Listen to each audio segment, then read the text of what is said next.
Hello and welcome everyone. Today I'm going to show how to get a refund on Robinhood. Firstly, accidental trades or deposits. Cancel orders. Go to your account icon, history, select your pending orders or deposit and tap cancel transfer and next sold trades. Secondly, Robinhood Gold subscriptions. Check your current status by navigating to your account icon. If you want to cancel or dispute a recent charge, open the Robinhood Support Center and contact. Thirdly, what you can do is unauthorized transaction. Immediately freeze your debit or credit card and secure your login.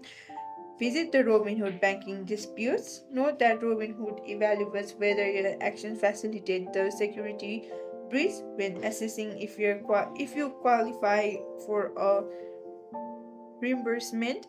And fourthly, what can be is Robinhood Card and merchant purchase. Contact the merchant, return protections, dispute a charge, and lastly, withdrawing your funds. If you still have any questions, you can comment down below.